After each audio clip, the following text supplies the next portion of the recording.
Excellencies and ladies and gentlemen, and I joined, in full pleasure the clapping of thanking Linda Davis for her tremendous job in being the master of ceremonies, or the masteress of ceremonies for these 2 days, and also for the kind introduction.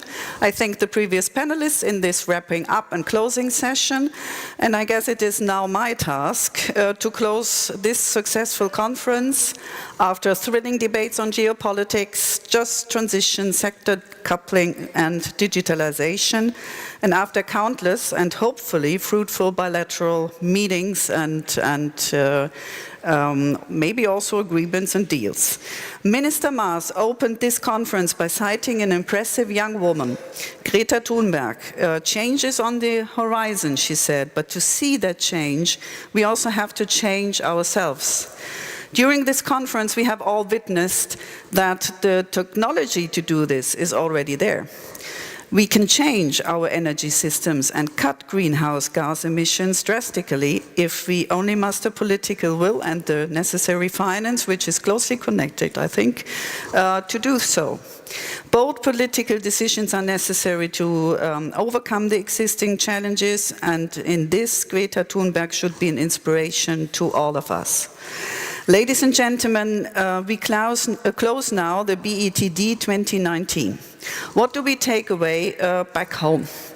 One thing that stands out and made most headlines, as Mr. Dialog said, in international media is IRENA's outline of a global path to reach a share of 86% renewable energy in the global energy mix by 2050. In this context, it is good news to hear that, as Joe Kaiser said, business stands ready to provide technical solutions to every country in the world. In the past few days, energy transition proved again to be a truly global issue, and this BETD 2019 again clearly outlined the link between energy, climate, and foreign policy. Panelists spoke about how energy transition can change the relationship between states and thus become a strong driver for peace and security, for example, but not only in the Middle East. But as you know, the BETD is also about convening organizations, companies and governments and people. Many times in the past, this forum managed to facilitate contracts and agreements between participants. So I hope every one of you has his or her own promising takeaway, or maybe even successful deal to bring back home. I am proud to say that this year here in Berlin, a very prominent deal was reached. IRENA and IEA, the two international organizations that are decisive for good and global energy transition, were able to use this forum to agree on a memorandum of understanding that will lay the base for close cooperation and consistent messaging between these two essential organizations.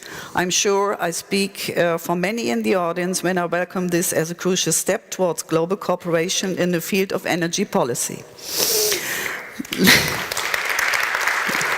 This is to IRENA and IEA. Ladies and gentlemen, the theme of this year's conference was New Horizons. We will now take home our personal takeaways, say goodbye, embark on new horizons. And now I really have to say I've followed the worldwide discussion about robots replacing human beings in the workforce. Marek Kaminski, thank you for doing this, reminded me very much of this with putting the robot on stage, and it's now waiting there. Probably the others in the last rows cannot see it, but it's still there. Noah is there. In fact, I never thought that even we as diplomats could be affected to be changed into kind of artificial intelligence or robot machines. Well, this piece of furniture here, which you all know and which was well used during the conference, is of course, reminds me that the real threat to diplomats is not robots, it's really sofas. Because I also sat in many times in my work as diplomat for a very long time on sofas doing negotiations and talking. But here we have a sofa which not only can be used, for example, by diplomats to sit on, and I will prove that, but it is a diplomat in its own right. The Green Sofa is the real ambassador for the Berlin Energy Transition Dialogue. It travels the world, of course it does it carbon neutral, and brings together people as diverse as the French President Emmanuel Macron, and maybe you, who sat there at this conference. It brings on social media posts reaching many, many others, and it keeps reminding us that energy transition is the way to go. Let us see how successful the Green Sofa has been in the past year, coming in the run-up to the BETD 2019. And now we should see a video. Here it comes.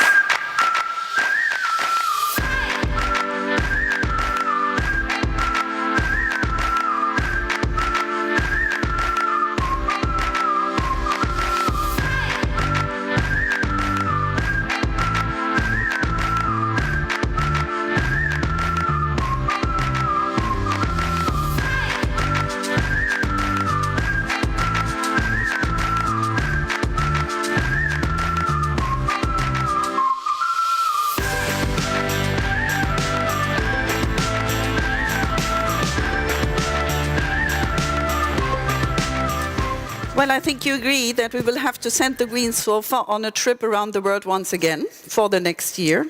And the tasks are clear: promote energy transition and the Berlin Energy Transition Dialogue. And I have now to replace the logo. There's my colleague bringing the new one. Good. So, this is it.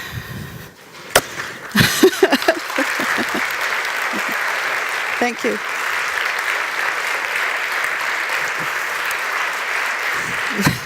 With that, it is no secret anymore that the Berlin Energy Transition Dialogue will continue next year, and I hope to welcome all of you here again. We will still have to fix a date. But if you want to be on the safe side, why don't you block in your calendars the end of March 2020? Excellencies, ladies and gentlemen, participants, friends, have a safe trip home and stay part of the dialogue with the Green Sofa. Bye-bye.